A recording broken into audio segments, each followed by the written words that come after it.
ऋषभ न, जो कि अभी बच्चे हैं, पिता अगणित राजा हैं, और दरबार आकर के कहते हैं महाराज हम सब के लिए कोई उपाय कीजिए। तब वहां सुन रहे थे, कौन? ऋषभ भगवान सुन रहे थे, जो राजा को प्रजा लोग सुना रहे। जैसे सुना इसके अंदर में हुआ, आंख बंद किए, सारी लीला समझ लिए।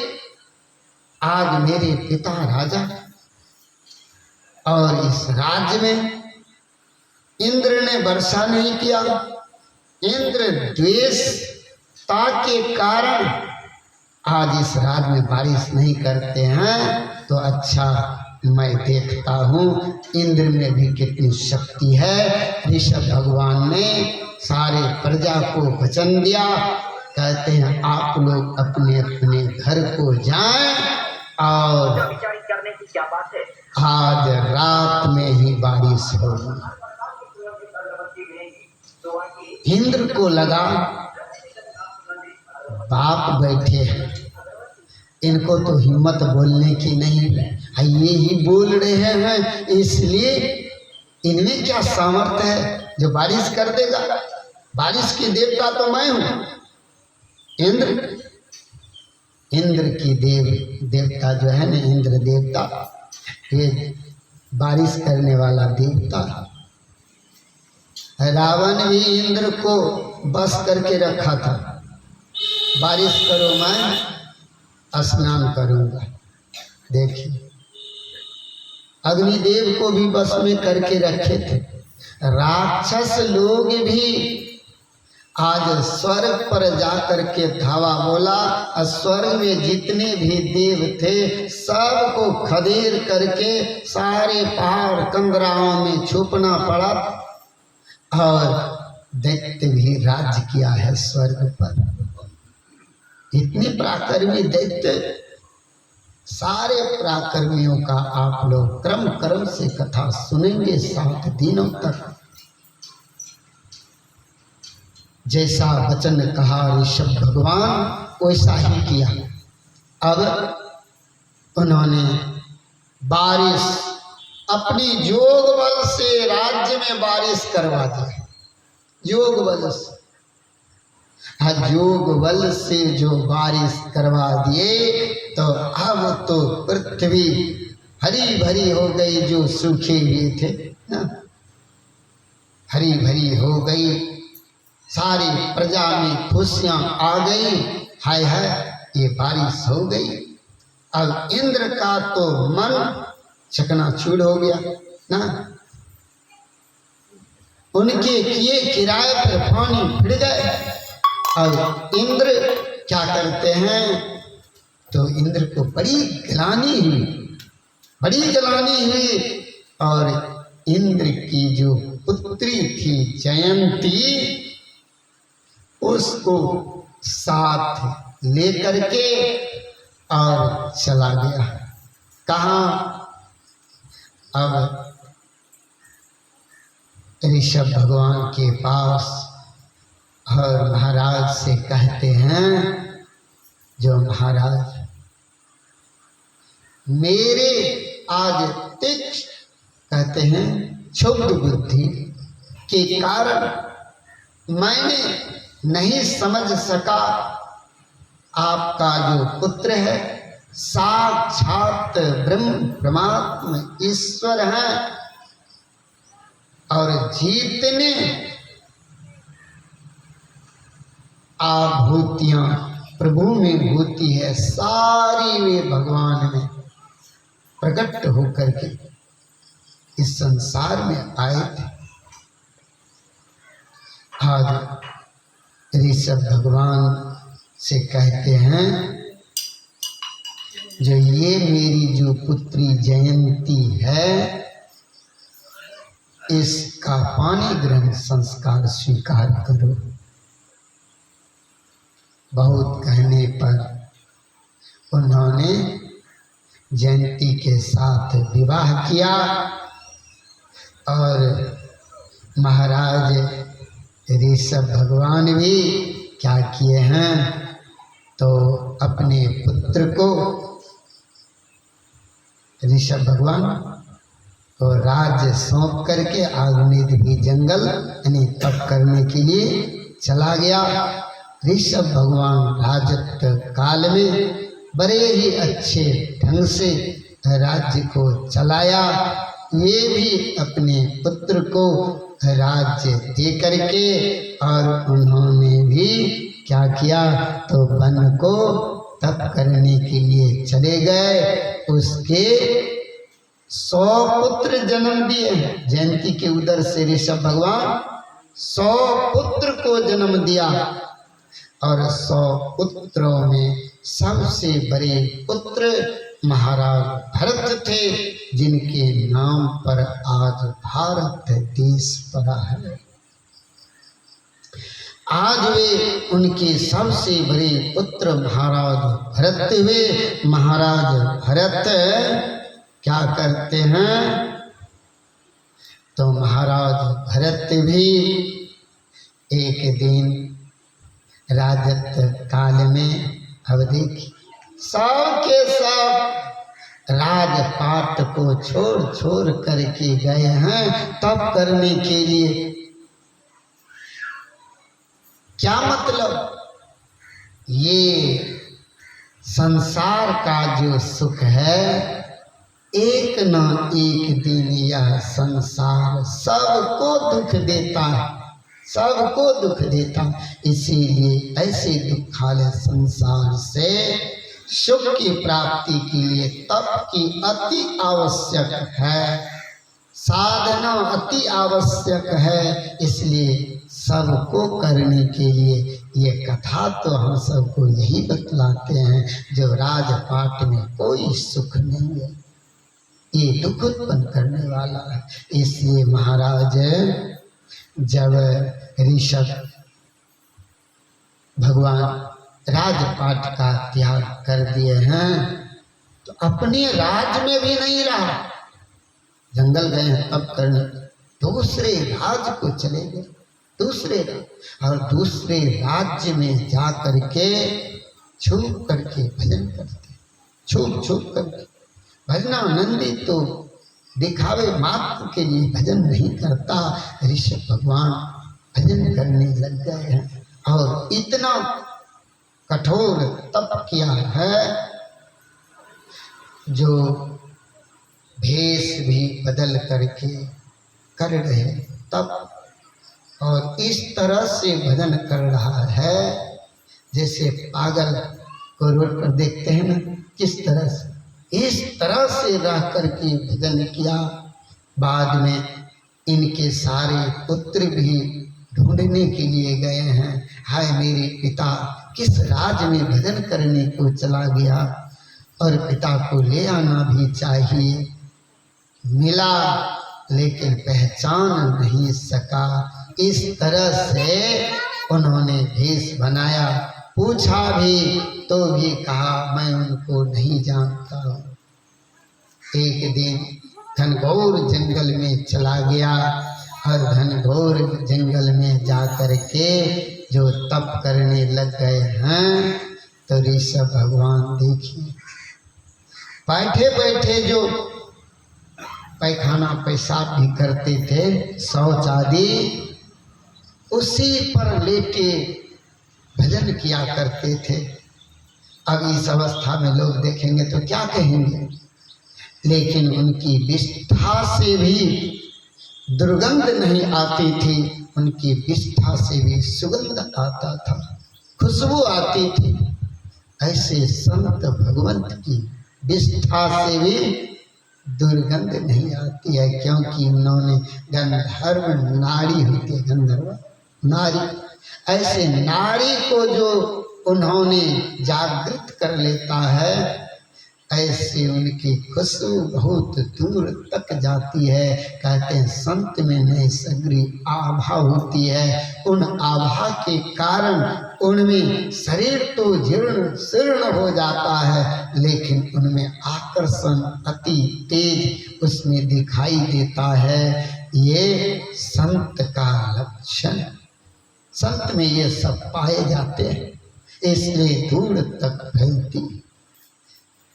घनघोर जंगल में जाकर के उन्होंने एक दिन जोरों की आंधी आई, और जोरों की आंधी आने पर क्या हुआ, तो लकड़ी जो सटी हुई होती है ना, दोनों की घर्षण से अग्नि उत्पन्न हो गई, और उस अग्नि से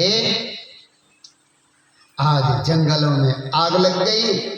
जंगल में आग लगने के कारण आज वे ऋषभ भगवान उसी जंगल में शरीर का त्याग कर दिया। अब देखिए, ये इतिहास, राजा महाराजा पहले राज्य का त्याग करके इस राज्य में सुख को नहीं देखते थे, भजन में सुख मानते थे, और भजन में सुख है ही, भजन में दुख नहीं है, इसीलिए हम लोगों को भजन करना चाहिए। चले गए महाराज भरत राजत्व काल में,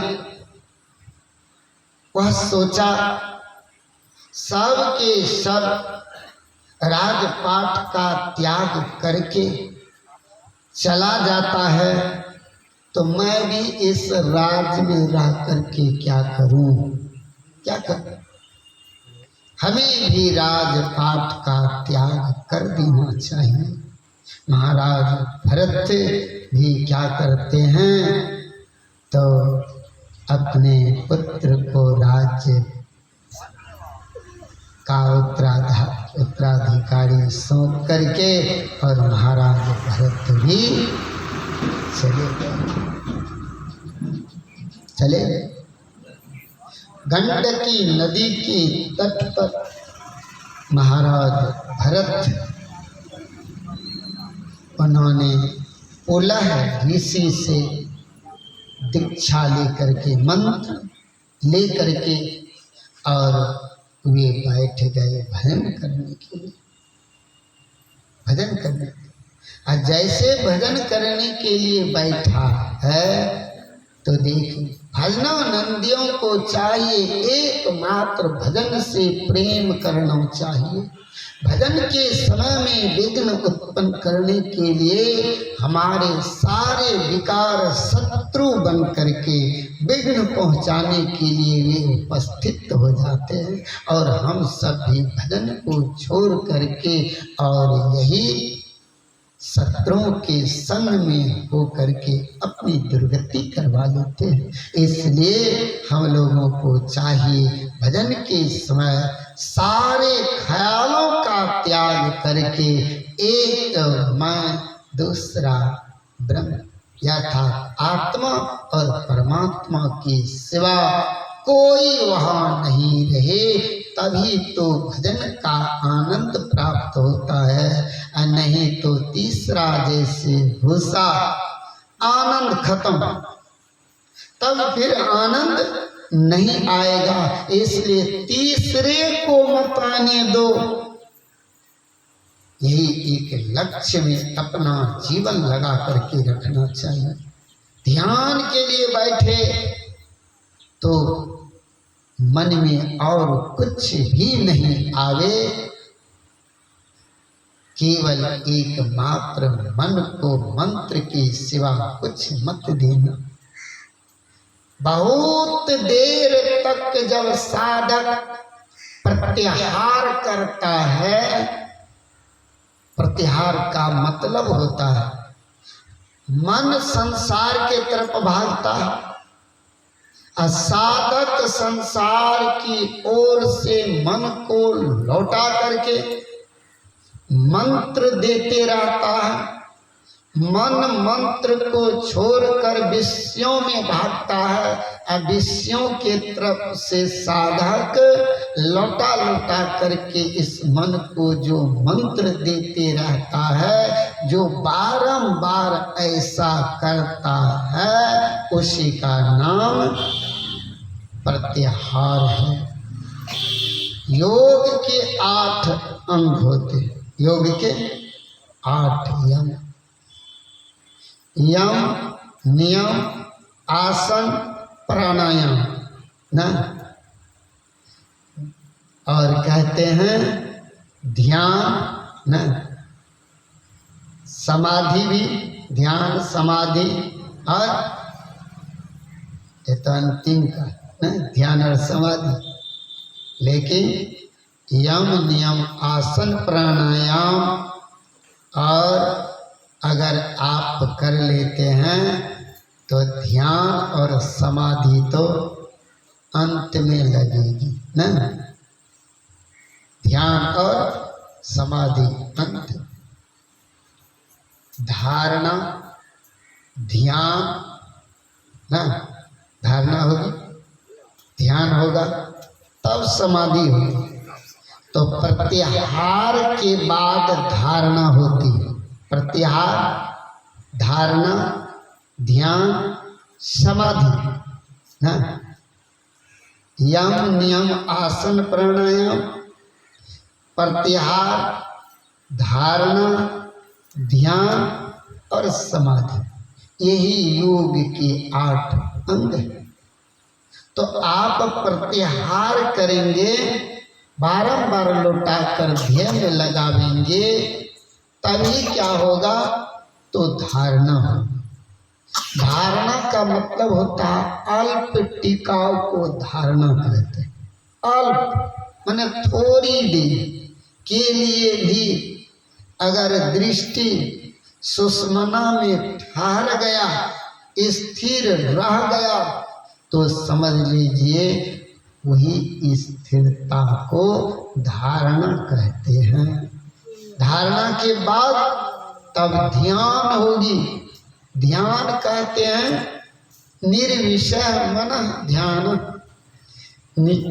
निर्विषय मन को ध्यान कहते हैं, जिसका मन पूर्ण रूपेण विषयों का त्याग कर दिया है, उसी को ध्यान होता है। जिसका मन विषयों में लगा हुआ होता है, वह मन ध्यान नहीं करता। चंचल मन से भजन नहीं हो पाता, इसलिए चंचल मन को स्थिर करो, तब ध्यान होगा, नहीं तो ध्यान नहीं होगी। इसलिए कहते हैं निर्विषय मन ध्यान। अब ध्यान के बाद समाधि होती है ना, तब यह आत्मा परमात्मा में मिल करके उनके स्वरूप हो जाएंगे। जानत तुम्हें तुम्हें हो जाए, नहीं तो नहीं हो सकता। इसलिए आज वे महाराज भरत क्या करते हैं, तो गंडकी नदी के तट पर तो ऐसे पहुँचे हुए संत सदगुरु से युक्ति लिया, और उन युक्ति को लेकर के ये आज उसी तट पर करने के लिए तो बैठा, ब्रह्म से मिलने के लिए ही बैठा। हम लोग क्या मंत्र जाप करते हैं, तो क्या आह्वान करना, बुलाना, हम लोग बुला रहे हैं। और कोई व्यक्ति जब किसी को बुलाते हैं तो कड़ी आवाज में बुलाने से वे आते हैं, सुन करके भी क्या करेंगे, नहीं आएंगे। हाँ, सुन करके भी नहीं आएगा, मठिया देगा। हाँ, इसलिए आप प्रेम से जब पुकारेंगे तो, बुलाएंगे तो वे आपके पास आ जाएगा। इसलिए हम लोग उस मंत्र, जो नाम का मंत्र होता है, रूप का ध्यान किया जाता है। नाम और नामी का वर्णन रामचरितमानस में किया गया है। नाम के पीछे पीछे नामी चलता है, जैसे स्वामी के पीछे पीछे सेवक चलता है, ठीक उसी तरह से नाम के पीछे नामी चलता है। हम लोग जो नाम का स्मरण करते हैं, जप करते हैं, सुमरण करते हैं, उस सुमरण के समय में हमें उस नाम में कितना प्रेम देना चाहिए, कितना प्रेम करना चाहिए, जो उसके पीछे जो छुपा हुआ रूप है, जो रूप प्रकट हो जाए, यह समझ करके उस नाम को उसी तरह जप करके नहीं पुकारना चाहिए, आह्वान करना चाहिए, जो एक प्रकट हो जाए। इतना प्रेम देने की जरूरत होती है। हरि व्यापक सर्वत्र समाना, हो यही प्रेम प्रगट मैं जाना। अगर आपके पास प्रेम है तभी प्रगट होगा, अगर प्रेम नहीं तो प्रगट नहीं हो सकता। इसलिए महाराज भरत जो बैठे हैं भजन के लिए, भजन करना चाहिए। केवल जंगल में क्या हो रहा है उसके तरफ तो ध्यान नहीं देना चाहिए। ज्ञान का था, जिस काम के लिए निकले हैं केवल वही काम करना चाहिए। अगर दूसरे में लग गए तो वे काम छूटेंगे कि ना, छूट जाएगा। हाँ, इसलिए दूसरा काम, हमें परमात्मा एक काम के लिए भेजा है, केवल भागवत भजन के द्वारा भगवान का साक्षात्कार करने के लिए। हम लोग दूसरे काम में उलझ गए, भगवान भूल गए।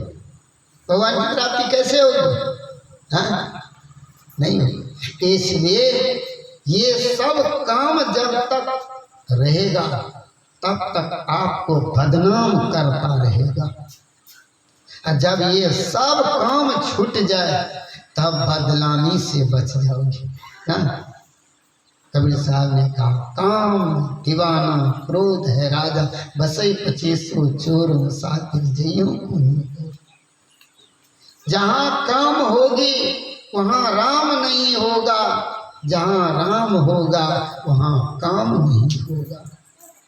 काम अछत सुख सपने हो नहीं।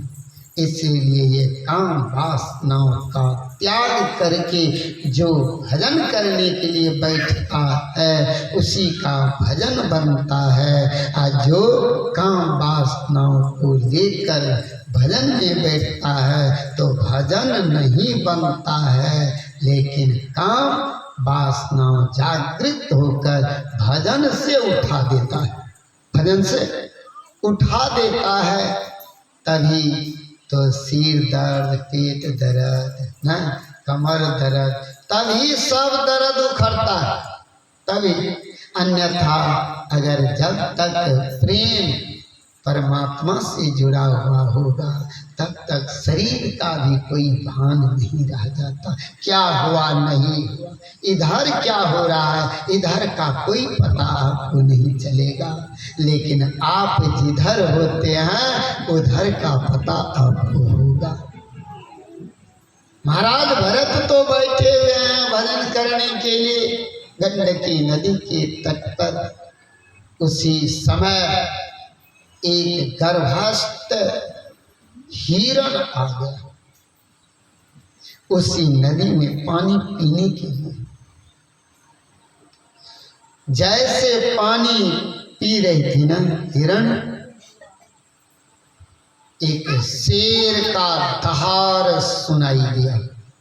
शेर बुझते हैं, बाघ की दहाड़ जैसे हुई, जो गर्भस्थ हिरण भय के कारण भय हुई और उसका गर्भपात नष्ट हो गया, नष्ट हो गया। गर्भपात जब गिर गए उस जल में, तो ये बच्चा उस जल में भासने लगा और हिरण को अपनी मृत्यु भय के कारण उस दहाड़ को सुन करके वे जो भागे अपनी प्राण बचाने के लिए भागे।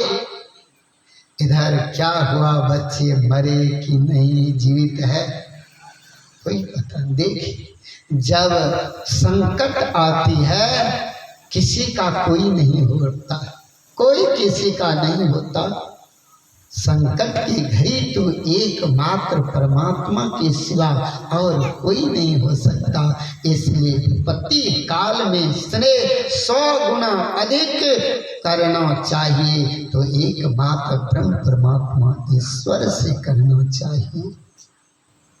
अगर नाता जोड़ना है तो एकमात्र ब्रह्म परमात्मा ईश्वर से नाता जोड़ना चाहिए, औरों से नाता नहीं जोड़ना चाहिए। औरों से नाता जोड़ करके तो हम सब बन गए। क्या सुना रहे थे हम? हो गए। हाँ, अब हिरण की बच्चा पानी में भास रहे हैं ना, और इधर तो भाग गए हैं। महाराज जो ध्यान पर बैठे हुए थे भरत जी उन्होंने देखा जो पानी में बच्चे भासे जा रहे हैं तो उसको दया आ गई। देखिए भरत जी को दया आ गई और उन्होंने क्या किया,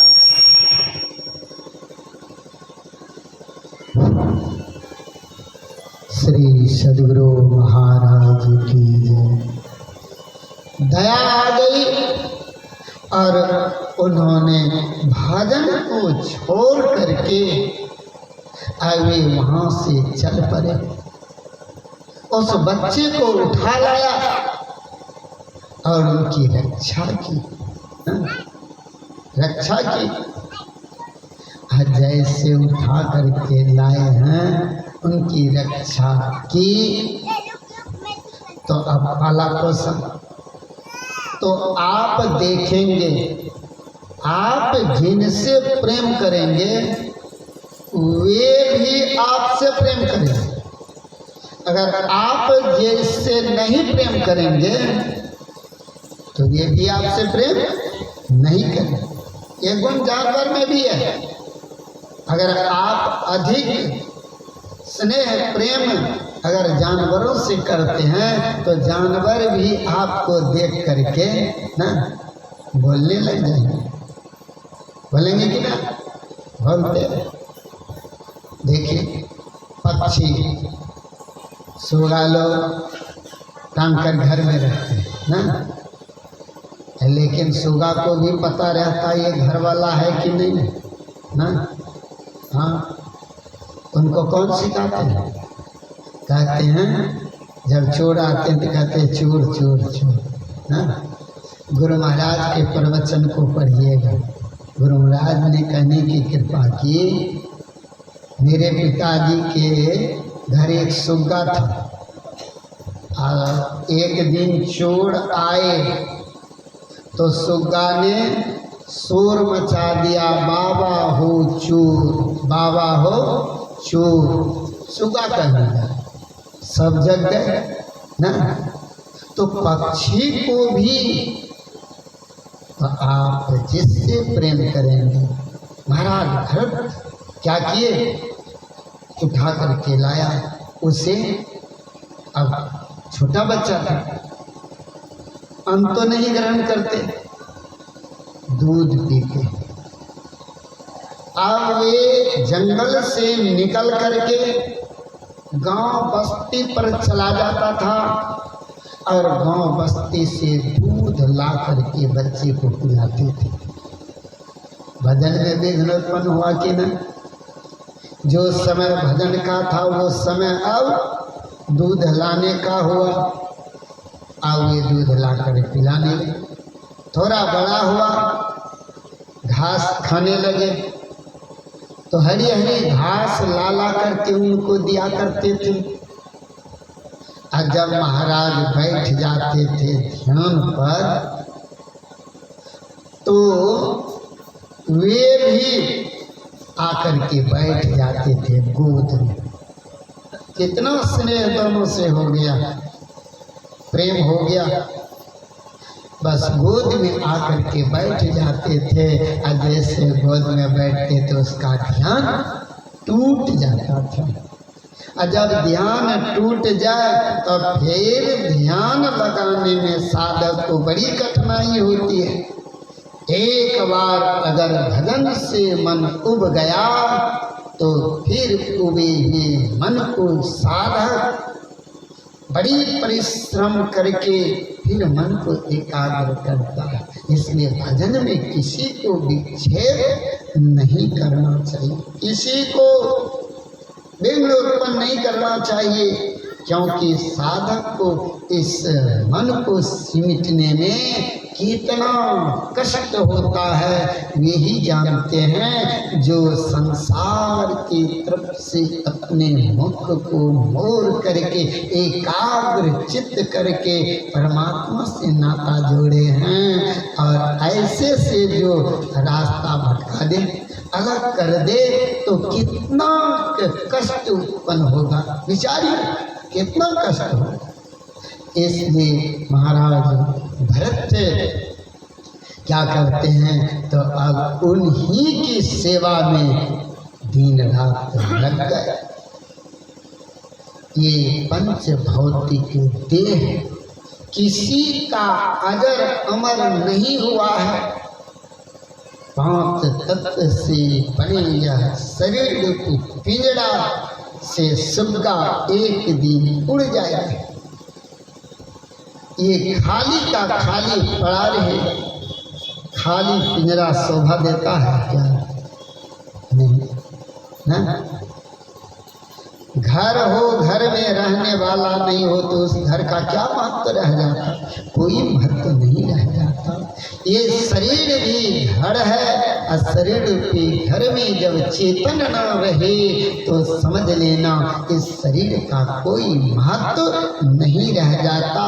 इसीलिए तो सब के सब शरीर से चेतन निकलने पर शमशान को पहुंचा देता है ना, शमशान पहुंचा देता है, कोई घर में नहीं रखता। अगर घर में है तो चेतन की प्रधानता है, इसीलिए घर में है। हम लोग भी इसी चेतन तत्व को जाने। यह चेतन तत्व ब्रह्म परमात्मा ईश्वर के, और यह आत्मा परमात्मा में जा मिलेगा तब जब आप भजन करेंगे तब। इसलिए और भजन करें तो एकाग्र चित्त होकर करें, दिशाओं का ज्ञान न करें, संसार मन में नहीं रहे, खाली करें। पहले से ड्राम में गेहूं है ना, और उसमें जाएंगे आम देने के लिए तो क्या होगा? गिर जाएगा ना, खाली करना पड़ेगा तभी ना दूसरा हटेगा। तो ये बोरी जो है शरीर की बोरी में पहले से भूसा भर करके हम सब रखे हैं, समझ। शरीर की बोरा में पहले से भूरा और भूसा भर करके रखे, पूरा करकट। अब फिर पीछे अनाज लेकर जाते हैं डालने के लिए, अनाज हेरा जाता। पहले भूसा खाली करो। कहने का भाव है हमारे अंदर जो पहले से पूरा करकट भूसा यानी विकार रूपी भूसा भरा हुआ है, काम क्रोध लोभ मात्सर्य आदि विकार रूपी भूसा जो इस बोरी में भरा पड़ा है, पहले इस बोरी को तो खत्म करो ना, हटाओ, निकाल दो। फिर अनाज अन्न लेकर के जाओगे तो इसमें हटेगा, तब हटेगा, अन्यथा नहीं हटेगा। महाराज भरत क्या करते हैं?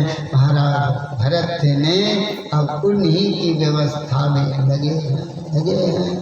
पंच भौतिक देह का त्याग उन्होंने क्या किया? समय आया ना, समय आया और सबको जाना होगा समय से। पंच भौतिक शरीर का त्याग महाराज भरत ने कर दिया।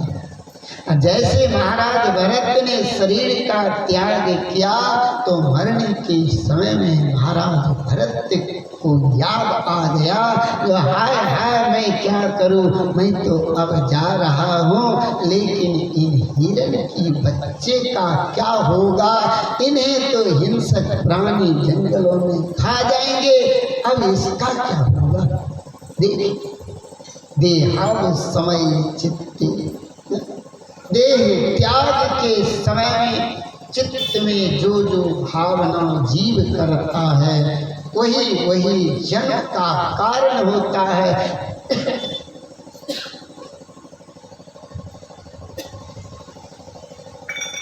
वही वही जन्म का कारण होता है। इसीलिए आज महाराज भरत जो शरीर का त्याग किया तो हिरण शरीर में चला गया। देखिए, अगर आपका ख्याल मरने के समय में अगर पशुवत हो गया है तो आप तो पशु बन ही जाएंगे। इसीलिए कहा इस संसार के ख्यालों को भूलकर जो भजन करता है उसको केवल परमात्मा याद आता है, उसको परमात्मा याद आते हैं। इसीलिए आते हर समय चित्ते त्योहान एव जन कारण। देह त्याग के समय में हमें पासवी वृत्ति न आए। संत कबीर साहब ने कहा, भक्ति बीज बिन से नहीं, जो जुग जाए अनंत, ऊंच नीच घर जन्म ले तब संत को संत। भक्ति का बीज किसी भी जन्म में खत्म नहीं होता है। भक्ति का संस्कार किसी भी जन्म में आपके साथ से नहीं हट सकता। भक्ति की संस्कार अगर है आपके पास, यही संस्कार आपको सद्गति करवा देगा। इसीलिए भक्ति का संस्कार सदैव सबको बनाते रहना चाहिए। जितना चल बन पड़े उतनी कमाई कर लेना चाहिए, यही असल कमाई है। हम मानवों के लिए, हम मनुष्यों के लिए असली कमाई यही एकमात्र भजन है। इससे बढ़कर के और कोई धनवान नहीं हो सकता। भगवान श्री राम ने कहा, भगतहीन नर सोई कैसा, बिनु बाबा की देखी देश। भक्ति के बिना और कोई धनी नहीं हो सकता। जिसके पास भक्ति है ये बहुत बड़े धनवान है, बलवान है, वीर। यही आज वीर बलवान सब कहे जाते हैं। भगवान श्री राम माता सबरी से कहा, माना हूँ एक भगति करी नाता न, हे सबरी भक्ति का नाता मैं मानता हूँ। और दुनिया में धनवान बलवान कुछ भी विद्वान हो, लेकिन कहते वे मुझे प्रिय नहीं होगा। जो प्रिय मुझे भक्त होते हैं। एकमात्र भक्ति का नाता भगवान मानते हैं, दूसरा नाता नहीं। जाति पाति कुल धर्म बराई, धन बल परिजन गुण चतुराई, ये सब हाँ पर भक्ति न हो तो कहते हुए कैसे सोते हैं। जैसे बिना पानी का मेघ देखने में शोभाहीन लगता है, वैसे हम लोगों की हालात हो जाती है। इसलिए हम लोगों को भजन करना चाहिए। महाराज भरत ने क्या किया, तब शरीर त्याग करके चले गए, लेकिन भक्ति जो कुछ भी किया था उनका संस्कार उसके पास में था। इसलिए कहा, जो जुग जाए अनंत, ऊंच नीच घर जन्म ले तब संत को संत। इसीलिए किसी भी कुल में जाकर के जन्म लेंगे, लेकिन आपका संस्कार आपके पीछे रहेगा, वही आपको है ना, सुख दुख देगा।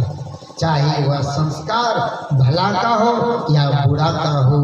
भला का संस्कार होगा तो भला ऐसे पुण्य कर्म करोगे तो सुख की प्राप्ति होगी। बुरा कर्म पाप करोगे तो दुख या अर्थात उत्पन्न होगा।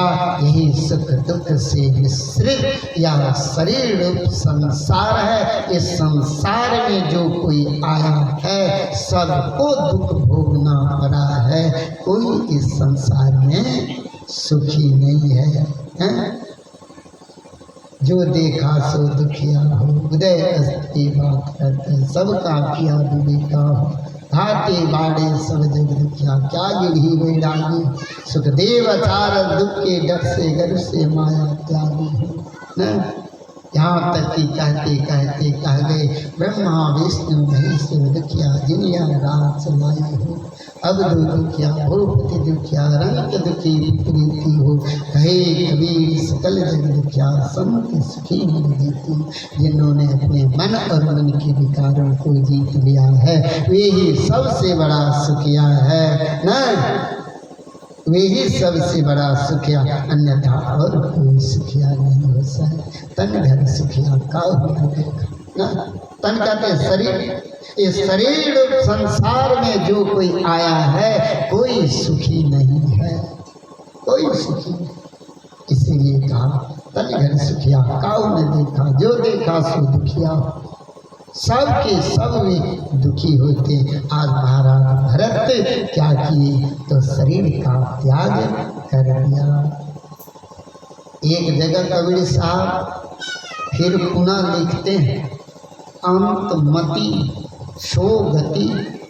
ये दोनों बात कबीर साहब कहे, अंतमति सो गति। और अभी आप लोगों ने सुना भक्ति बीज बिन से नहीं जो जुग जाए अनंत। ये दोनों बात कैसे एक जगह कैसे वह सही होगा।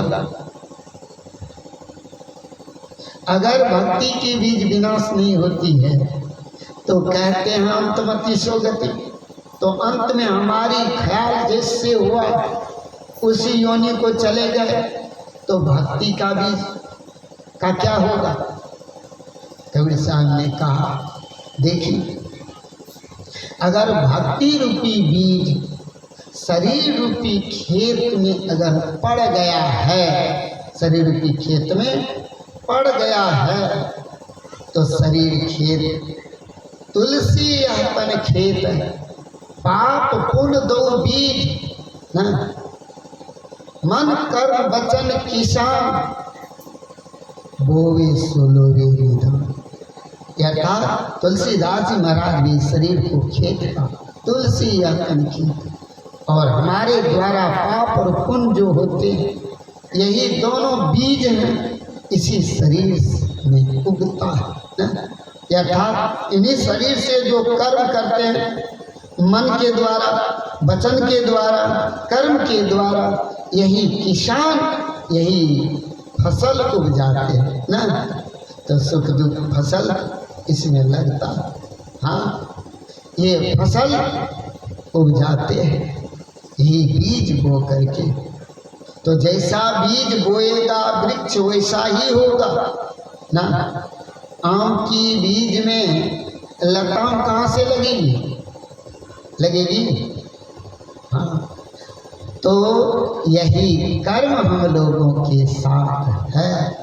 इसलिए कहा अगर शरीर रूपी खेत में ये दोनों जो बीज है अगर बोया है तो वह संस्कार खत्म तो नहीं होगा, आपके साथ ही रहेगा जन्म जन्मांतर से।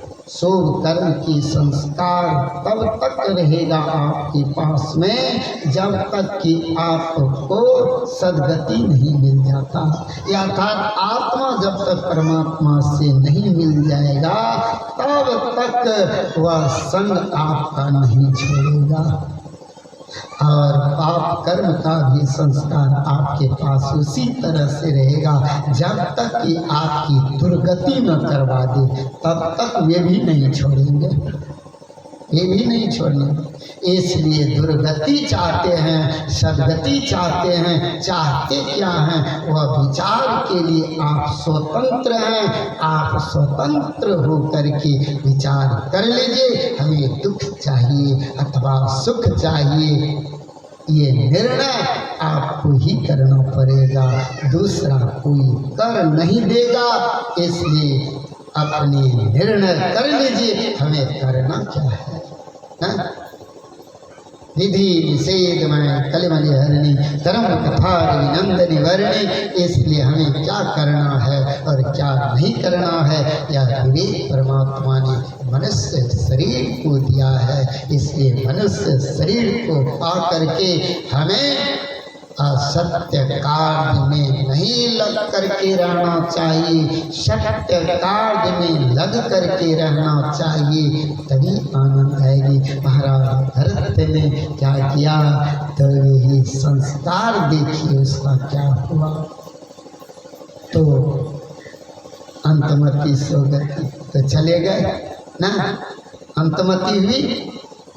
अब अंतमति हुई, हिरण के शरीर पा गए अशुभ वृत्ति होने के कारण, तो क्या उसका भक्ति का संस्कार खत्म हो गया?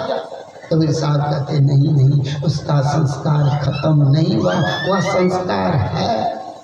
एक शरीर में तो मति के कारण जो गति हुई है उसमें तो रहना ही पड़ेगा, लेकिन उन शरीर की जो आयु होगी वह जो समाप्त होगा, फिर पुनः वह भक्ति जो की है वह संस्कार जब जागृत होगा तब फिर पुनः आपको वही संस्कार खींच करके मनुष्य शरीर दिलाएगा, चाहे उच्च कुल में हो अथवा नीच कुल में हो, लेकिन मनुष्य का शरीर दिलाएगा जो शरीर से भागवत भजन होता है, और पुनः फिर वह संस्कार आपसे भजन ही करवाएगा।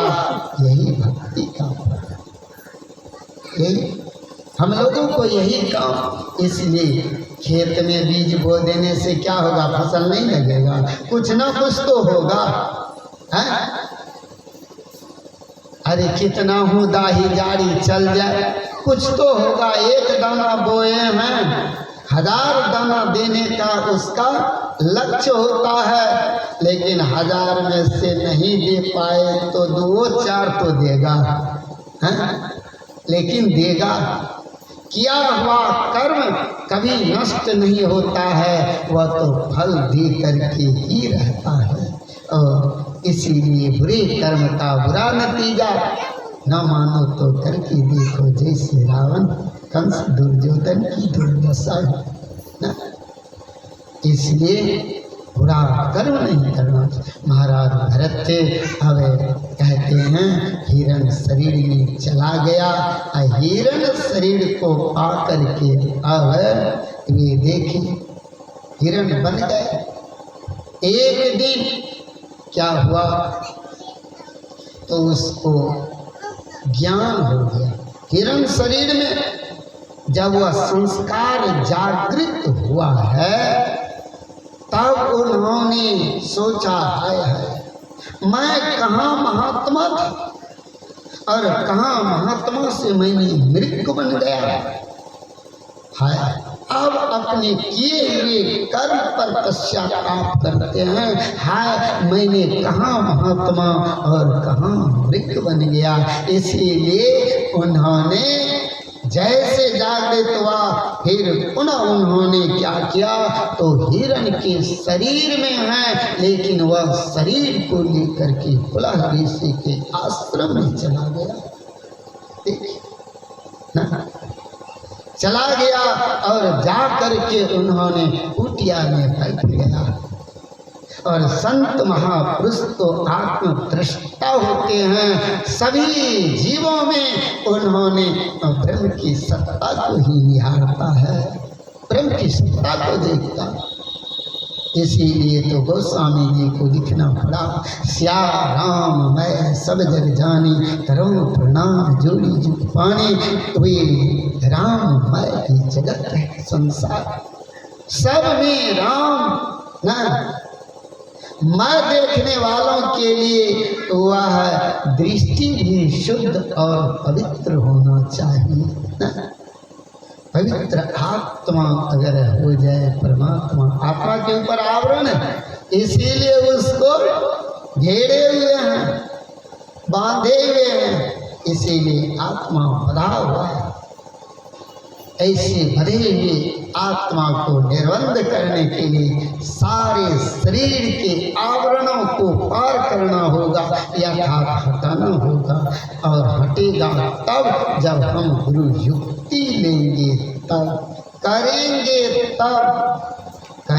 तभी तरेंगे, अन्यथा नहीं।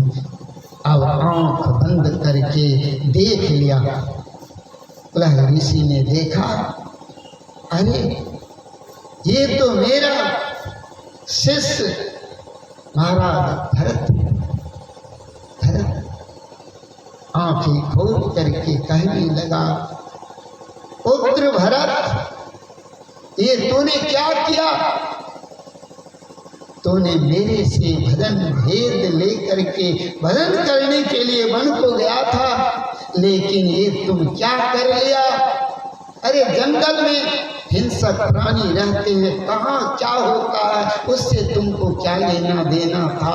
एक परमात्मा पर जो भरोसा रखता है तो उनके शरीर तक को भी हिंसक प्राणी छू नहीं सकता,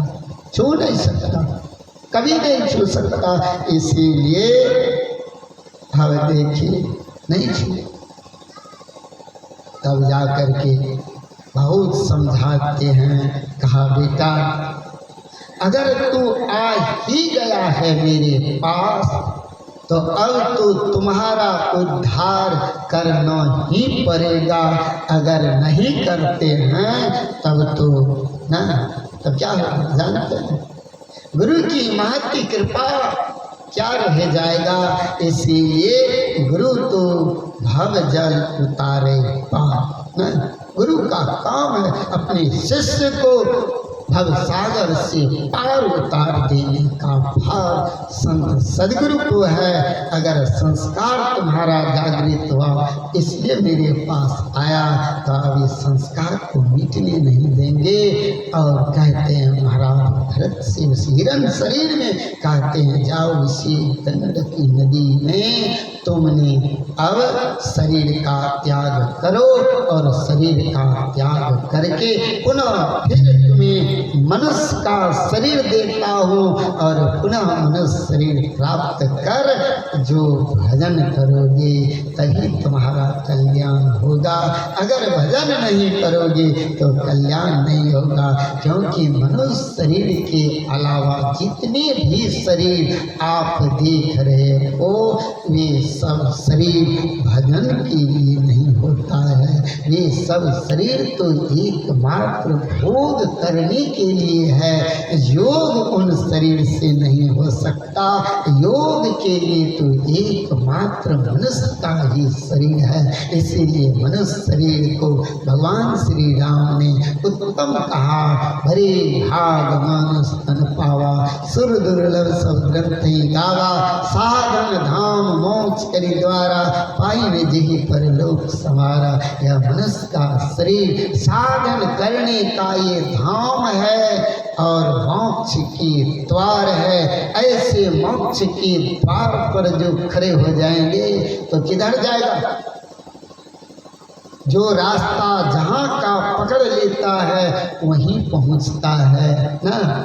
अभी हमने दिल्ली की गाड़ी पकड़ ले तो दिल्ली तो पहुँचाएगा ही, किन्हें पहुँचाएगा? जहाँ की गाड़ी पकड़ लेंगे वहीं पहुँचा देगा। हाँ, ये 9 द्वार तो नरक का द्वार है। 9 द्वारों में जब तक जीव रहता है तब तक नरकगामी बना रहता है। इसीलिए 9 द्वार से निकल करके अगर आप देखो तो एक और द्वार है, जिन द्वार का नाम 10वां द्वार है। जब तक 9 द्वार बंद नहीं हो जाता है तब तक दसम द्वार नहीं खुलता है। दसम द्वार में बजर किवार लगा हुआ है। इसीलिए गुरु महाराज ने कहा, गुरु खोलिए बजर कपाट अंधेरी, सन्मुख की काया दुर्ग दुखद बंदी खाना, जले हम अग्नियां में दुख की। गुरु खोलिए वज्र कपाट अंधेरी सन्मुख की। कहते ही प्रभु परमात्मा, मेरे सामने जो अंधकार है कोठरी, इनमें जो वज्र किवार लगा हुआ है, यह तो किसी औरों से खुलने वाला नहीं, एकमात्र ही प्रभु आपके सिवा कोई नहीं खोल सकता। इसलिए प्रभु आप इसे खोल दो। काया में शरीर होता, शरीर रूपी बंदी खाना में आज से इसमें जेल में कैद नहीं हूँ, शरीर रूपी जेल में आज से कैद नहीं हूँ। सृष्टि के आदि से अब तक मैंने इस कैद खाने में पड़ा हूँ। कैद खाने में आज से नहीं, सृष्टि के आदि से गुरु महाराज ने कहने की कृपा की। आओ वीरो मर्द बनो, अब जेल तुम्हें तजना होगा। मन निग्रह के समर क्षेत्र में सन्मुख धीरे डटना होगा। इसीलिए हम लोगों को इस सामने में डटना होगा, लड़ना होगा। इसी मन और मन के विकारों से युद्ध किए बिना आपका अधिकार मिलने वाला नहीं है। महाभारत पढ़ करके देख लीजिए, धर्म और अधर्म में घनघोर युद्ध हुआ, धर्म की विजय हुई। इसीलिए धर्म की जय, अधर्म की नाश हो, कहते कि ना। इसलिए हमारे अंदर भी यही धर्म और अधर्म का युद्ध सदैव होता रहता है। सहजोबाई कहती है, भया जी हरी रसती मतवाला, आठ पर झूमत ही बीते, दार दियो सब भारा, भया जी हरी रसती मतवाला।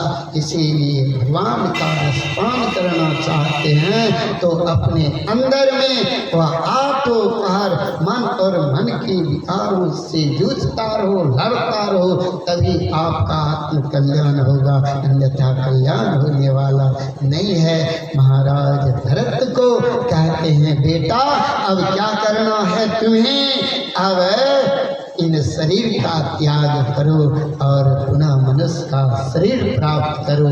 तब जा करके उन्होंने 27 दिनों तक हिरण की शरीर को लेकर के गंडकी नदी में सारे शरीर को डुबो करके रखा, फिर भी प्राण नहीं निकल रहे हैं।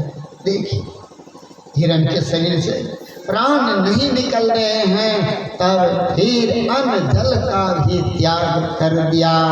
तब गुरु की कृपा से वह शरीर का त्याग हुआ। हिरण शरीर से निकल करके वह जीव आज कहते एक ब्राह्मण के घर में जा करके मनुष्य शरीर प्राप्त की। महाराज जड़ भरत, समझ, महाराज भरत इन शरीर से निकल करके अब फिर पुनः ब्राह्मण कुल में जा करके जन्मा। और ब्राह्मण बड़े ही उच्च कोटि के थे, वेद शास्त्र का ज्ञान रखने वाले, उत्तम विचार था।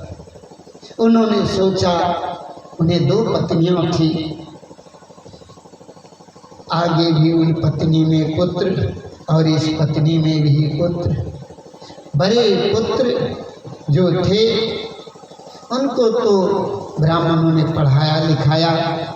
ये जो भरत गए इन पत्नी से जो हुए, इनको भी पढ़ाने की चेष्टा की, जिज्ञासा की, लेकिन ये पढ़ा नहीं पढ़ा। देखिए क्यों नहीं पढ़ा? इसलिए कि वे अब वह संस्कार जो उनके पास में था भजन का, वे संस्कार जब जागृत हुई है तब अब उसे कुछ करने ही नहीं देता। एक काम करने के लिए उसका मन अब कह रहा है, मैंने इतना पढ़ लिख करके अगले जन्म में इतना पढ़ा लिखा, तो इतना पढ़ लिख करके मैंने क्या किया? अरे महात्मा से भी मृग बन गया। अब इस फिर पुनः यही काम मेरे माता पिता कहते हैं, तो मैं क्या करूं? ये संसार का जो ज्ञान है इसको मुझे अब पढ़ना नहीं है, ये काम हमें नहीं करना। पढ़े ही नहीं पढ़ा। जब नहीं पढ़े, पंचभौतिक देह का त्याग ब्राह्मण करके चला गया और चले गए। और इधर माता भी पिता भी, बड़े भाई की पत्नी माता स्वरूप है। अब ये देख रेख इनको करने लग गए, और देख रेख करने पर उन्होंने भी पढ़ाना चाहा, फिर भी नहीं पढ़े। तब कहते हैं अब इनसे कोई काम ही लिया जाए। जब पढ़े लिखेगा नहीं बाल बच्चा तो क्या करेगा? अब तो कमाना पड़ेगा, पेट का उपार्जन तो करना पड़ेगा। अब कहते हैं इसको घर का काम ही इससे लिया जाए। उन्होंने घर के काम में लगा दिया। घर के काम में लगाने के लिए उनको खेत में पहरेदार का काम दे दिया। समझ में? जैसे फसल जोगने के लिए जाओ तो फसल, नहीं तो भेड़ बकरियां चढ़ जाती। आजकल तो बहुत से व्यवस्था हो गई है, नहीं तो पहले तो गेहूँ लोग बुनते थे तो कहते हैं दिन सरे जाते थे कौवा उड़ाना चाहिए, कौवा को भी खेत में बैठने मत देना। तो चलो इस तरह से उन्होंने खेत पर भेज दिया, जाओ पहरेदारी करना, रक्षा करना, कोई भेड़ बकरियां चढ़ ना जाए, फसल खा ना जाए, उजाड़ न दे। इस तरह से भेज दिया। वे बेचारे क्या किए? तो चले गए, मेड़ पर खड़े हो गए। मेड़ बुझते न, आड़ी जिसको बोलते, मेड़ पर जा करके उन्होंने बैठ गया और उन्होंने भगवान का स्मरण करने लगा, ध्यान करने लगा, भजन में मग्न हो गए। इधर भेड़ बकरियां फसल को चढ़ रहे हैं। लोगों ने देखा, हाय हाय पहरेदार भी हैं अब फसल भी चढ़ रहे हैं, ऐसे पहरेदार को जागे हुए जो होते हैं उसके घर में चोरी नहीं होता। पता है, ये प्रसंग सिखाते हैं। जगे रहो। तो उधर बाहर से तो सोए हुए थे बेचारे, लेकिन अंदर से वे ऐसे जगे थे। जो अंदर से जगता है उसको तो परमात्मा की प्राप्ति होती है ना। हाँ, जो बाहर से जगे हुए होते हैं ना। तुलसीदास जी महाराज जी कहते, मोह निशा सब सोवनिहारा, देखिए स्वप्न अनेक प्रकारा। मोह के निशा में सब के सब सोए हुए रहते हैं, इसलिए जगना है तो ऐसे मोह निशा यानी मोह रूपी अंधकार से जगो। अंधकार रूपी जो रात्रि है उससे जगो, तब जा कर के इस तरह से उन्होंने भजन। महाराज भरत कहते हैं मग्न है, ध्यान मग्न है। इधर लोगों ने जाकर के उनके बड़े भाई को जाकर के कहा, देखो देखो भेड़ बकरियां सब फसल चर रहे हैं, लेकिन वे मेड़ पर जाकर के बैठे हुए हैं, ना जाने क्या कर रहा। उनके बड़े भाई आए, उनको पीछे से क्रोध के मारे न उसे ढकेल दिया और उनसे कहा, मूर्ख, तुम्हें फसल जोगने के लिए भेजा था और ये तुम क्या कर रहे हो हैं? यहाँ आकर के उन्होंने कहा, भैया हम राम के, फसल राम के, भेड़ बकरियां राम के, जो होता है होने दो। समझ? जो होता है होने, वही जो राम रची राखा, ओ करी तर्क बढ़ावई साख। ये परमात्मा का सब कुछ है। हम भी परमात्मा के हैं, फसल भी परमात्मा के हैं और भेड़ बकरियां भी परमात्मा के हैं। तो उसमें मेरा क्या गया, मेरा क्या गया।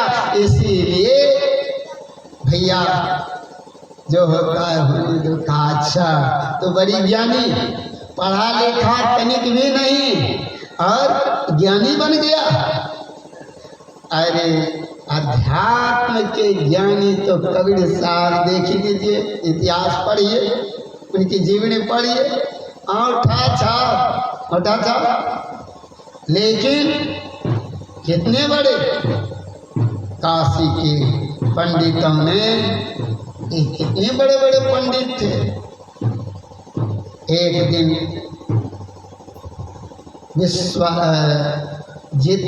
सर्वाजित क्या किया, ये विश्व में सबको हरा देने वाला सर्वाजित, सबको हराने वाला, उन्होंने क्या किया।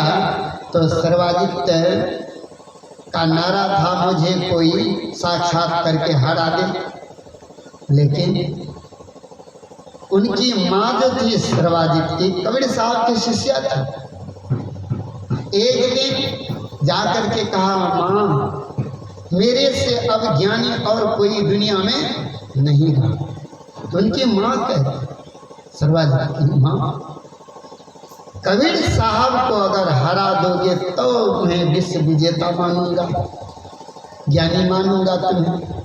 कहा वे तो औंठा छाप कि पढ़ना लिखना जानते हैं थोड़ी, उसको तो हराना मेरा 2 मिनट का काम है। कहा ठीक है जाओ। उन्होंने गधा पर ना, पहले तो चलता था गधा, बहुत से पुस्तक लाभ करके आज चले गए कबीर साहब के पास। कहते तुमसे शास्त्रार्थ करने के लिए आया है। कहा शास्त्रार्थ करोगे? कहा हम तो कोई पढ़े लिखे नहीं है, तुम अपने से कलम लिख लो, जो कबीर हारा सर्वाजित जीता, लिख करके जाओ। बड़ी खुशी हुई, उन्होंने लिख लिया, कबीर हारा सर्वाजित जीता, लिख लिया और गए। माँ को कहते हैं बड़ी प्रसन्नता से, माँ देखो ना कबीर को हरा करके आ गया, कबीर को हरा करके आ गया। कहा कहाँ? कहा देखो ने लिखा करके लाए। उल्टाते हैं तो पलट गए अक्षर, देखिए क्या है, कबीर जीता सर्वाजित हारा, लिख वही लिखे हैं और फिर वही पढ़ भी रहे हैं। अब विचार कीजिए क्या हो गया, क्या जादू चली। ये ब्रह्म परमात्मा ईश्वर की सत्ता है। परमात्मा जो चाहेगा होगा वही, वही जो राम रची राखा वही होगा, और क्या हो सकता है। इस तरह से उन्होंने क्या किया, कहा अच्छा माँ गलती हो गई, फिर से मैं आता, फिर पुनः चला गया। कहते अच्छा उस बात तो गड़बड़ा गया, इस बार कहा हम तो उठा था ना, लेकिन तुम अपने से फिर पुनः वही बात लिख लो। बढ़िया से लिख करके फिर बढ़िया से समझ लिया। अब उसको लेकर के गए, कहा माँ अब की बार है, फिर वही बात पलट गया। कहा बेटा अरे पोथी पढ़ी पढ़ी भई जगमोह, पंडित भयानक हो, 2.5 अक्षर प्रेम का परेश पंडित। वह 2.5 अक्षर जो प्रेम का है वही पाठ पढ़ा है कबीर, और तूने पोथी पाठ पढ़ा है। पोथी पढ़ करके आज तक कोई ज्ञानी नहीं हुआ है, भलो वे मूर्ख तो अवश्य हो गया है। अगर मूर्ख न होता तो इंग्लैंड से पढ़ करके पुत्र आवे, विदेश से पढ़ करके पुत्र आते हैं, और मूर्खा जो काम करते हैं वही पढ़ल का भी करते हैं। तो उसको क्या कहेंगे बाबा, हैं? एक समान न है, मूर्खा पंडित एक समान है कि। इसलिए वह पोथी का ज्ञान रखने वाला तो कभी भी ज्ञानी नहीं हो सकता, लेकिन भगवान का भजन करने वाला जो ये ढाई अक्षर का जो मंत्र है, इसको जो प्रेम से जपता है वही नाम मंत्र परमात्मा से मिला देता है, क्योंकि वह नाम परमात्मा का है। उस नाम के पीछे पीछे परमात्मा चलता है। प्रेम हो तो वह परमात्मा तुम्हारे हृदय में अवश्य प्रकट हो जाएगा। इसलिए प्रेम चाहिए। प्रेम बिना जो भक्ति है सो निज डिम्ब विचार, उद्र भरण के कारण ये जन्म तो भाई साथ। इसलिए हम लोग प्रेम की जरूरत है। कहा मुझे पढ़ना नहीं है, किसने कहा? महाराज भरत कह रहे हैं ना, हमें पढ़ना नहीं है। अब उनको घर ले आया और डांट फटकार दी। फिर पुनः अब भाभी माँ ना, भाभी तो माँ के समान होते हैं ना, लेकिन आजकल तो कहने के लिए मात्र भाभी है। लेकिन देखिए आज भाभी माँ ने उनको क्या क्या कहा, अब इनसे कोई काम नहीं होगा तो अब इनसे मैं काम निकालता हूँ। उन्होंने झाड़ू दिया हाथ में और कहते हैं जाओ घर में जितनी कूड़ा करकट है सबको बाहर निकाल दो, यानी घर की सफाई करो। उन्होंने बेचारा झाड़ू लिया और घर में जितना सामान पड़ा था सारे सामान को आंगन में ला करके रख दिया और साफ सफाई कर दिया। भाभी माँ उधर से आती है, हाय हाय हाय ये क्या कर दिया? अरे मूर्ख, तुमको मैंने कहा था घर की सफाई कचरा निकालने के लिए, सामान निकालने के लिए। कहा भाभी माँ घर की सफाई करने को मुझे कहा तो पूर्ण रूपेण से जाओ, सफाई ना हो तो कैसा सफाई? ये प्रसंग हम लोगों को सिखा। ये शरीर के घर में तनिक भी कचरा न रहे, सारे कचरा अगर साफ कर दोगे तभी परमात्मा का दर्शन होगा, तभी भजन बनेगा, आनंद बढ़ेगा। भजन में हो तो आनंद आनंद बरसत विशद अमी के बादल भीगत है कोई संत न, ऐसा कचरा साफ करो शरीर के घर में जैसा कचरा रहने नहीं दिया ना। अब महाराज भरत क्या करते हैं, उन्मत्त दशा से रहने लग गए, इसीलिए उसका नाम जड़ भरत पड़ा। समझ, जड़ भरत पड़ा। जड़ की तरह ना, जड़ तत्व में कोई ज्ञान नहीं होता। जड़ तत्व में जब तक चेतन नहीं रहे तो जड़ में कोई ज्ञान है? ज्ञान ये शरीर जड़ है, शरीर से चेतन निकल गया तब इसमें क्या ज्ञान रह जाएगा? कोई ज्ञान नहीं है।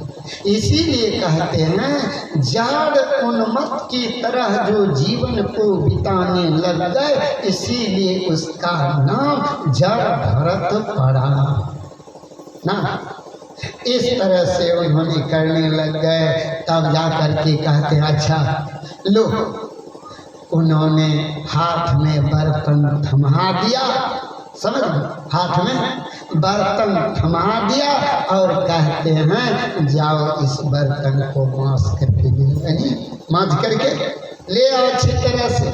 उन्होंने चला गया, इतना बड़ा पत्थर ले लिया, बालू ले लिया, उस बर्तन में रख दिया और उसी पत्थर से जो मांसते समझ, मस्ते बर्तन जब तक फुट नहीं गया तब तक बर्तन को मस्ते रह गया। महाराज क्या मतलब? अरे ये शरीर से इतना भजन करो, इतना भजन करो, इन शरीर को रगड़ रगड़ करके जितना रगड़ा जाए उतना चमकता है। बर्तन को जितना रगड़ते हैं बर्तन उतना ही चमकता है। शरीर रूपी बर्तन में अगर आप जितना रगड़ कर भजन करेंगे उतना आप में तेज आएगा ना, आपका उग्र गमन होगा, आप अंतर्मुख होंगे। ये प्रसंग बतला रहा है ना। ये शरीर कहा दर्शन करना चाहते हो तो दर्पण को मांजत रहिए, दर्पण में लगी काई तो दर्श कहाँ से पाई। ये शरीर दर्पण, अगर इन्हीं शरीर में शरीर आत्मा को पाना चाहते हैं तो याद रहे जो जितने भी विकार है संपूर्ण विकार को शरीर रूपी बर्तन से इसको साफ कर दो, चमकने लगेगा। जब चेतन रहेगी तो चमक आएगी। चेतन के साथ में जो जड़ तत्व यानी काम वासना से युक्त है तभी तक तो मलिन लगता है, देखने में मलिन। इसीलिए मलिन मन को अगर आप मानना चाहते हैं तो विषयों से हटा दो, तभी होगा, अन्यथा नहीं हो सकता। इसीलिए उन्होंने मैसते बर्तन को फोड़ दिया। भाभी देखते हैं, कहा है देखो देखो ये क्या कर दिया, नई बर्तन को ही फोड़ दिया ना। अरे शरीर से इतना भजन करो जो परवाह मत करना, ये शरीर भजन करते करते मर जाए, मिट जाए, कोई परवाह मत करना। शरीर तो बनता और बिगड़ता है, शरीर का काम है, लेकिन इन शरीर से काम करना अपना काम करना है। आपन कार्य संभालो रे, गुरु महाराज कहते अपना काम को संभालने के लिए इसीलिए का साधन धाम मोक्ष करी द्वारा अपाई ने जही परलोक संभाल। परलोक को संभालने के लिए सुधारने के लिए ही परमात्मा ने ये सुंदर तन दिया है, शरीर दिया है, इससे भजन करने के लिए दिया। तब जा करके उनको क्या करते हैं, कहा अच्छा अब तुम्हें घर में नहीं रखूंगा। घर से धक्का दे करके भाई और भाभी ने उसे निकाल दिया, जा जहाँ जाना है तुम्हें जा। बेचारे क्या करते, निकल गए, सहर्ष निकला घर से। अब परमात्मा से भी प्रार्थना करते हैं, हे प्रभु अच्छा हुआ, भले अच्छा हुआ। अब उन्होंने जड़ उन्मत्त की तरह वन में विचरण करते हैं। एक दिन एक चोरों की मंडली चोरी करने के लिए घर से निकला। भद्रकाली के मंदिर के सामने जब आया तो माँ काली से कहते हैं, हे माता हम सब तो आज निकले हैं चोरी के लिए, अगर चोरी सुतर जाए अच्छी तरह से हम सब काम करके आएंगे तो हे माता आपको नर बलिदान प्रदान करूँगा। नर बलिदान मुझे छे न, नर मनुष्य। आज देख लीजिए नवरात्रि में कितना बकरा बलिदान हो जाएंगे ना। अरे बलिदान का मतलब है ये काम क्रोध लोभ मद मात्सर आदि विकार ही बकरा है, विकार बकरा है। अगर बलिदान देना है तो सदगुरु में समर्पित कर दो इन्हें। हे प्रभु हमारे अंदर ये सब विकार नहीं रहे, यही बकरा का बलिदान प्रदान करता हूँ। लेकिन उन बकरा को तो कुछ करता नहीं, छूता भी नहीं है ना। लेकिन ये काम क्रोध रूपी बकरा, विकार रूपी बकरा को तो छूता तक भी नहीं, लेकिन दूसरे बच्चे की बकरा को, यानी बकरी के बकरा को, बच्चे की, उनको पकड़ करके लाते हो और उनको चढ़ाते हो। क्या देवी यही कहा है? किसी शास्त्र में लिखा हुआ है? अगर कोई पंडित ज्ञानी अगर है तो आए शास्त्रार्थ करने के लिए, आए और बतला दे। जो केवल बकरी झींगा आदि आदि की बलिदान करने के लिए शास्त्र में लिखा हुआ है, कदापि नहीं। पढ़िए शास्त्र को। ये काम क्रोधादि विकार ही बकरा है। इसी को जो कोई सदगुरु को समर्पित कर देता है यही है हवन। क्या है? इसी कांड को हवन कुंड कहा गया है। पढ़िए शास्त्र। ऐसे हवन कुंड में काम क्रोधादि विकार को स्वाहा करो, जो सदगुरु की वचन को सुन सुन करके सारे विकार को इसी कुंड में जला करके स्वाहा कर दो, इसको कहते हैं। लेकिन यह पूजा को हम लोगों ने पंडितों के द्वारा करवाते हैं, लेकिन पंडितों को भी ज्ञान नहीं है हमें क्या करना चाहिए और जजमान से क्या करवाना चाहिए सब। इसीलिए पंडित और जजमान दोनों चले जाते हैं नरक में, एगो थोड़ी, दोनों चले जाते, लिए जाते हैं। इसलिए उनसे बचो, पाखंडियों से बचना चाहिए। ज्ञान का जो खंडन करे वही तो पाखंड है। ऐसे पाखंडी अगर बहुत बढ़ जाते हैं तब धर्म लुप्त हो जाते हैं। ऐसे लुप्त धर्म को जागृत करने के लिए स्वयं ब्रह्म परमात्मा ईश्वर सगुण साकार रूप में आकर के ऐसे पापियों का संहार करते हैं। देख लीजिए इस प्रसंग को पढ़ करके उन्होंने क्या किया। महाराज भरत अब बेचारे विचरण कर रहे हैं, चोर अपना न सब अपने जुगाड़ में रहते हैं, सब अपने अपने जुगाड़ में लगे रहते हैं। हाँ, सब जुगाड़ी है, सब चाहते कितना नफा हमको हो जाए,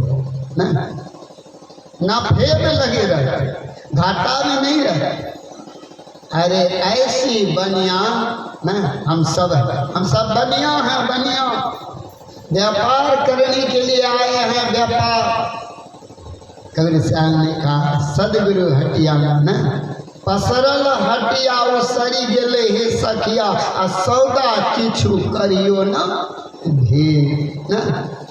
यही सदगुरु की हाट में ये ज्ञान की सौदा करने के लिए हम भक्त व्यापारी हैं, व्यापारी इसी की सौदा करने के लिए यहाँ बैठे हैं, हटिया आए हैं खरीदने के लिए।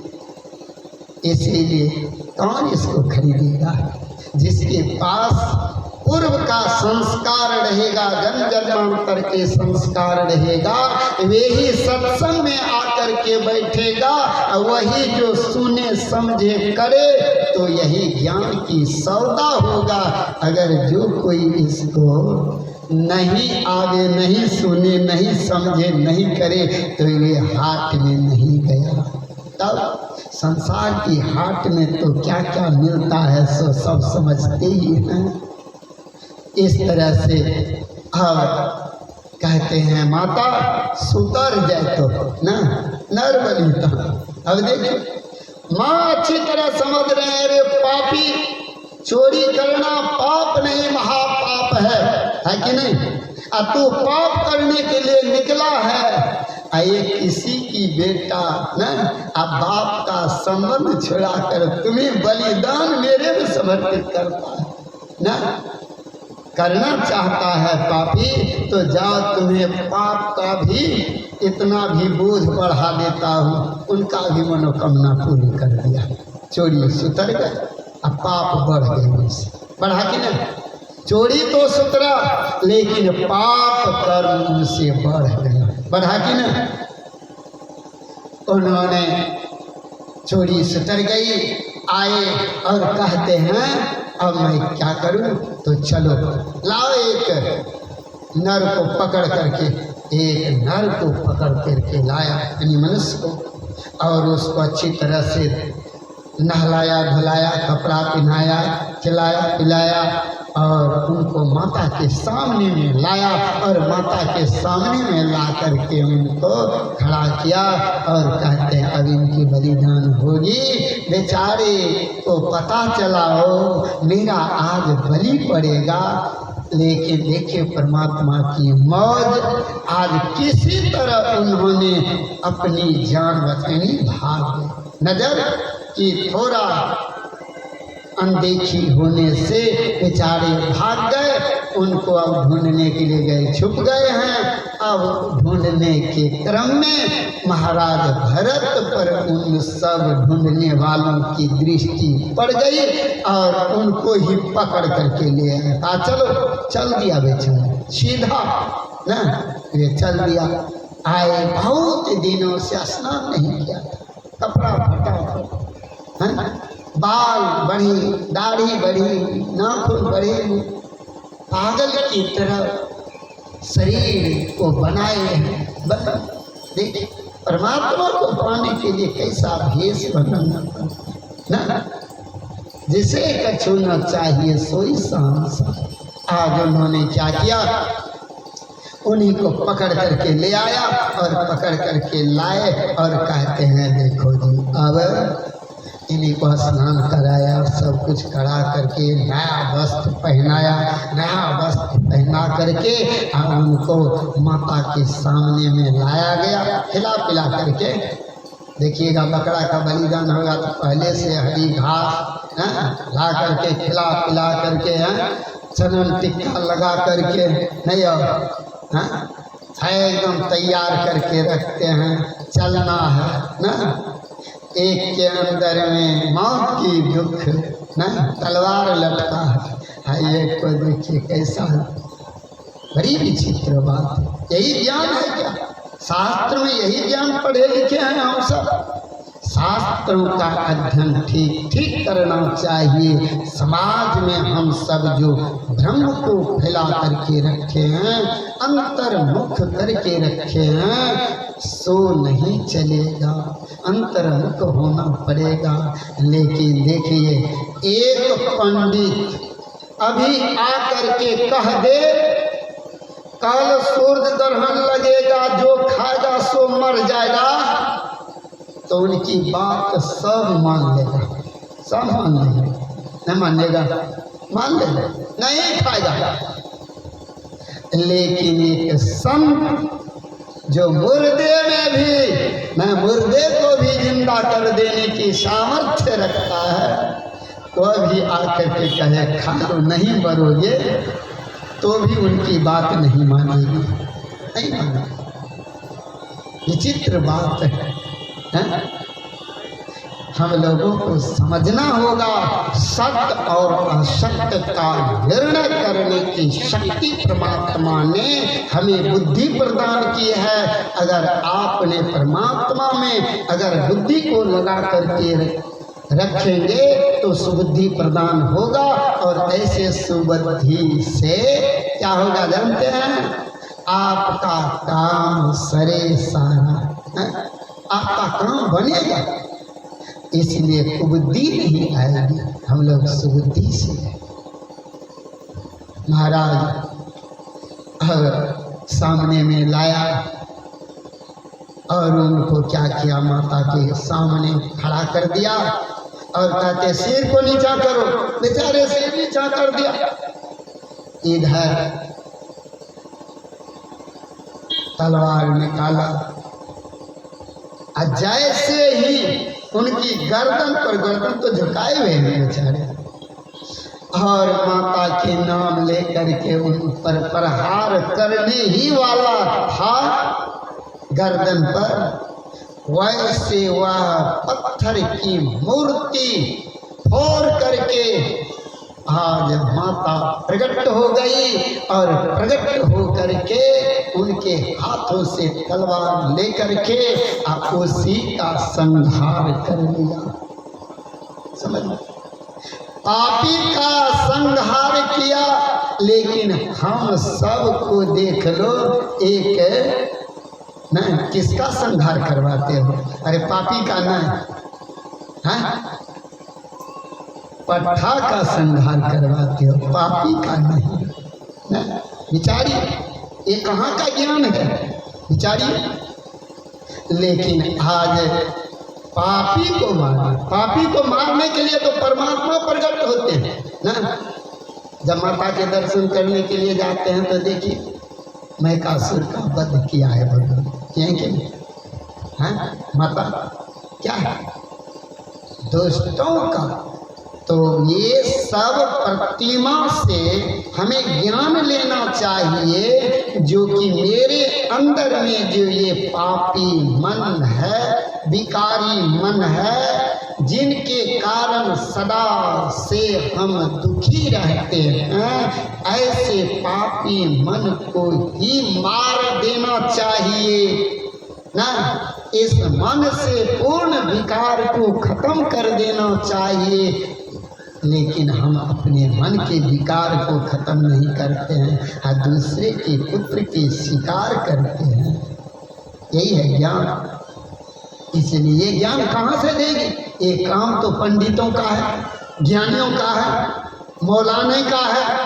लेकिन यह ज्ञान समाज में लुप्त करके अपनी पेट पालने के लिए ज्ञान को लुप्त करते हैं क्या? ना, शास्त्र का कोई महत्व नहीं है क्या? महापुरुषों का ज्ञान भरा पड़ा है, इसलिए हम सबको यही काम करना चाहिए। इसलिए उन्होंने क्या किया? माता प्रकट होकर के उनका संहार किया और माता से कहते हैं, महाराज भरत कहते हाय है, हे माता, तूने तो अनर्थ कर दिया। कहा क्या अनर्थ हुआ? कहा माई, इन्हें बड़ी सेवा की है, हमारा बहुत सेवा की है।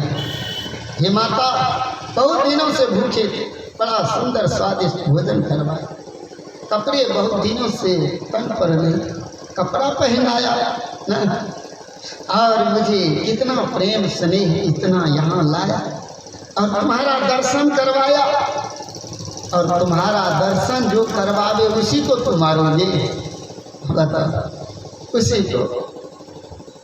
इसलिए कहते हैं माता, इतनी बड़ी उपकार मेरा किया और तुम हाँ बेटा ज्ञानी बनते हो। अगर थोड़ी देर में अगर प्रकट न होता तो पता चल जाता, जब तू कहाँ रहता ना, तू कहाँ रहता। इसलिए तब जा कर के माता की क्रोध भी शांत नहीं होते हैं। तब भक्त और भगवान के बीच का जो संबंध होता है, बड़ा ही घनिष्ठ संबंध होता है, समझ लो। क्योंकि समय का तो अभाव 10-5 बज गए हैं, समझ गए। अब जो यहाँ से प्रसंग हम आगे देर काल आप लोगों को उठाएंगे, जो महाराज भरत रेहुगण से मिले हैं, रेहुगण को भी आत्मज्ञान दिया है, समझ गए। ये सब वर्णन मैं देर काल करूँगा और देर काल करते हुए आगे बढ़ेंगे। यही मैं कथा को विश्राम करता हूँ। जय गुरु महाराज।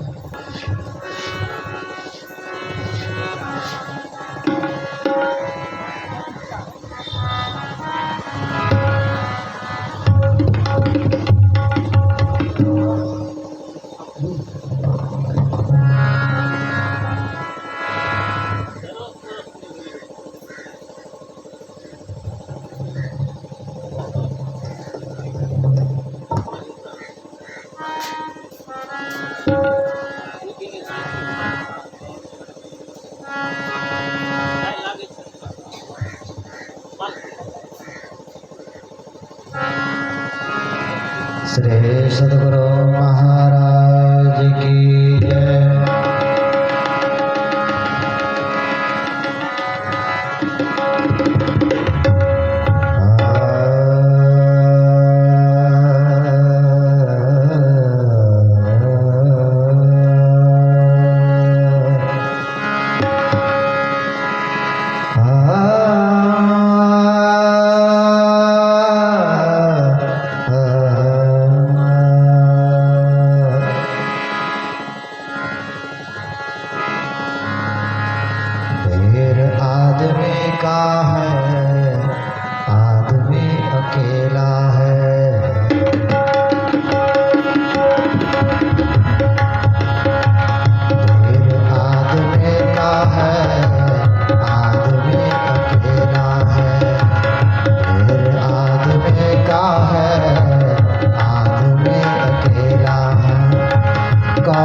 किसका साथी है, कौन किसका साथी है, जाना तो अकेला है, फिर आदमी का है, आदमी अकेला है, फिर आदमी का है, आदमी अकेला है।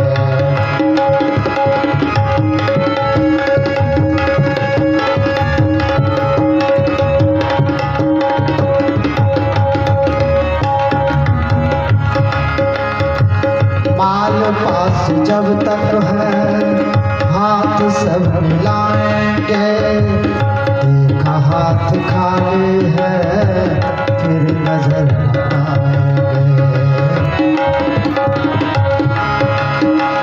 माल पास जब तक है हाथ सब मिलाएंगे, देखा हाथ खाली है फिर नजर आएंगे।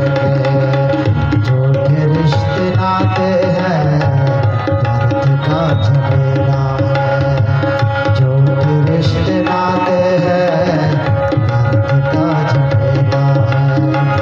कौन किसका साथी है, कौन किसका साथी है, जाना तो अकेला है, फिर आदमी का है, आदमी अकेला है, फिर आदमी का है, आदमी अकेला है।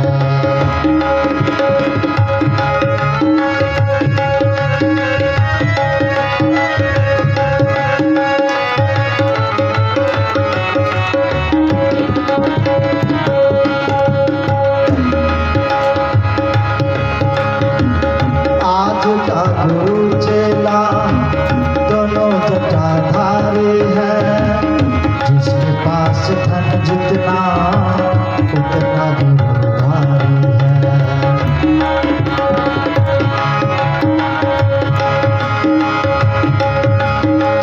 आज का गुरु चेला दोनों जटाधारी है, जिसके पास धन जितना उतना गुरुधारी है, जिसके पास धन जितना उतना गुरुधारी है।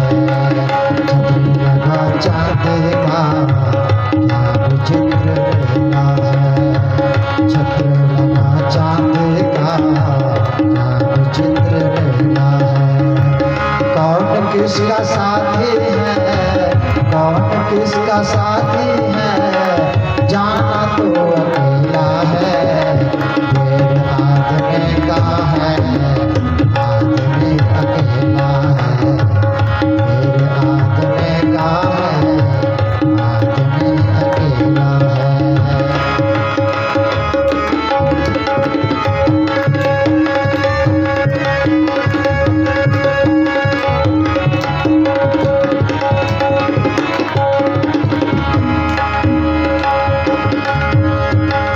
मन पवित्र था मेरा जब जहाँ पे आए थे, मन पवित्र था मेरा जब जहाँ पे आए थे। घर में कर्म कुछ ना था